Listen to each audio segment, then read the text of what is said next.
রয়েছে আর্জেন্টিনার কোয়ার্টার ফাইনালে সুইজারল্যান্ডের যে সঙ্গে যে খেলা সেটি কিন্তু জমে উঠেছে বলে রাখতে চাই। প্রথমার্ধের 10 মিনিটে লিওনেল মেসির অ্যাসিস্ট থেকে গোল পায় ম্যাকঅ্যালিস্টার এবং সেই গোলের লিড নিয়ে প্রথমার্ধ শেষ করে আর্জেন্টিনা। দর্শক, এই মুহূর্তে রাজধানীর টিএসসিতে ভক্ত যারা রয়েছে, আর্জেন্টাইন ভক্ত যারা রয়েছে, জায়ান্ট স্ক্রিনে খেলা দেখতে এসে কিন্তু উন্মাদনায় লক্ষ্য করা যাচ্ছে তাদের মধ্যে।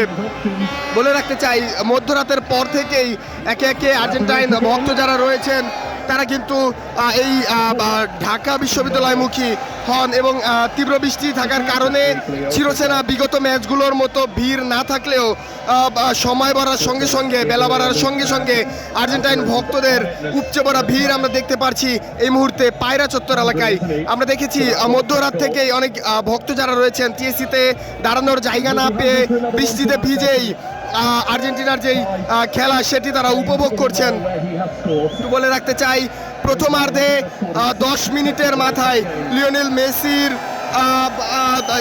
অ্যাসিস্ট থেকে কিন্তু গোল পায় ম্যাকঅ্যালিস্টার এবং সেই গোলে লিড নিয়ে প্রথমার্ধের খেলা শেষ করে তারা।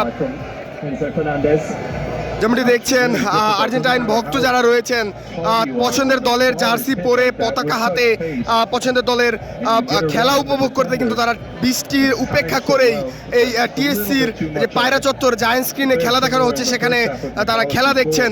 এবং যেমনটি বলছিলাম, বিগত ম্যাচগুলোর মতো চিরচেনা ভিড় না থাকলেও বেলা বাড়ার সঙ্গে সঙ্গে অনেকেই কিন্তু এসেছেন তাদের যে পছন্দের দল তাদের খেলা উপভোগ করার জন্য। একটু বলে রাখতে চাই, এই টিএসসি যে জায়ান্ট স্ক্রিনে ভক্ত যারা এসেছেন, আমরা দেখছি আর্জেন্টাইন ফুটবলার যারা রয়েছেন সুইজারল্যান্ডের ডিবক্সের ভেতরে প্রবেশ করলে অথবা আক্রমণ ভাগে গেলেই ভক্তদের মধ্যে উন্মাদনা কিন্তু ছড়িয়ে পড়ছে। অপরদিকে আমরা দেখছি অনেক ব্রাজিলিয়ান ভক্ত তারা এসেছেন সুইজারল্যান্ডের সাপোর্ট নিয়ে, তাদেরকে দেখতে পাচ্ছি আর্জেন্টিনার ডিবক্সের ভেতরে বল গেলে তারা কিন্তু উল্লাস করছেন, এমন দৃশ্যই আমরা দেখছি। বিশেষ করে লিওনেল মেসিকে যখনই আসলে স্ক্রিনে দেখানো হচ্ছে বা লিওনেল মেসির পায়ে যখনই বল যাচ্ছে তখনই কিন্তু ভক্তদের মধ্যে একটু বাড়তি উন্মাদনা আমরা দেখতে পারছি। দর্শক, বাংলাদেশের যে বৈরী আবহাওয়া গত কয়েকদিন ধরে চলছে, সেই বৈরী আবহাওয়া কিন্তু রাজধানী ঢাকাতেও তার প্রভাব পড়েছে। তবে আর্জেন্টিনার যে খেলা সেই খেলায় কিন্তু সেই বৈরী আবহাওয়ার যে বিষয়টি সেটি কিন্তু প্রভাব ফেলতে পারেনি। আমরা দেখছি ইতিমধ্যেই আর্জেন্টাইন ফুটবল খেলোয়াড় যারা রয়েছেন তারা কিন্তু আক্রমণ ভাগে গিয়েছিলেন এবং কাউন্টার থেকে সুইজারল্যান্ডের ডিবক্সের ভেতরে ঢোকার চেষ্টা করছিলেন এবং তখনই এই স্থানে যারা ভক্ত রয়েছে, আর্জেন্টাইন ভক্ত, তাদের মধ্যে উন্মাদনা আমরা দেখেছি। এই মুহূর্তে 53 মিনিটের খেলা কিন্তু অনুষ্ঠিত, 53 মিনিটের খেলা কিন্তু চলছে এবং 1 গোল লিড নিয়ে এখনও কিন্তু সুইজারল্যান্ডের সঙ্গে তাদের যে কোয়ার্টার ফাইনাল আর্জেন্টিনার সেটি তারা খেলা চালিয়ে যাচ্ছেন।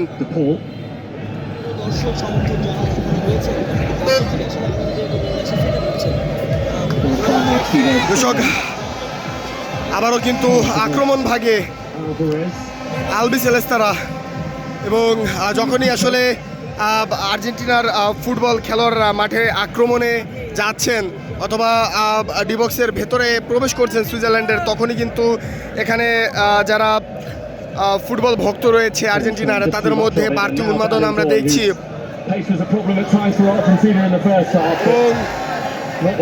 একটু বলে রাখতে চাই, এর মধ্যে হাড্ডাহাড্ডি খেলা কিন্তু অনুষ্ঠিত হয়েছে বেশ কয়েকবার।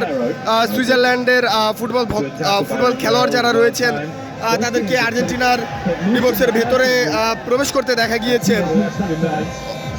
এখনো কিন্তু আক্রমণে রয়েছে সুইজারল্যান্ড এবং সেখান থেকে কিন্তু আর্জেন্টিনার ডিফেন্সের মাধ্যমে বলটি ক্লিয়ার করা হয়েছে এবং মিডফিল্ডে বল চলে এসেছে। আমরা দেখছি যখনই আসলে আর্জেন্টিনায় ফুটবলাররা মাঠে ভালো খেলছেন তখনই এখানে যারা ভক্ত রয়েছেন তাদের মধ্যে বাড়তি এক ধরনের উন্মাদনা কাজ করছে। যেমন বলছিলাম, গত কয়েকদিন ধরে বাংলাদেশের যে বিরূপ আবহাওয়া তার প্রভাব কিন্তু রাজধানী ঢাকাতেও পড়েছে, কিন্তু আর্জেন্টিনার এই যে খেলাটি অনুষ্ঠিত হচ্ছে কোয়ার্টার ফাইনালে, সেই খেলায় বিরূপ আবহাওয়াকে উপেক্ষা করেই আর্জেন্টাইন ভক্ত যারা রয়েছেন তারা কিন্তু জায়ান্ট স্ক্রিনে বৃষ্টিতে ভিজেই তাদের পছন্দের দলের খেলা উপভোগ করছেন। এমন দৃশ্যই দেখানোর চেষ্টা করছি আপনাদেরকে।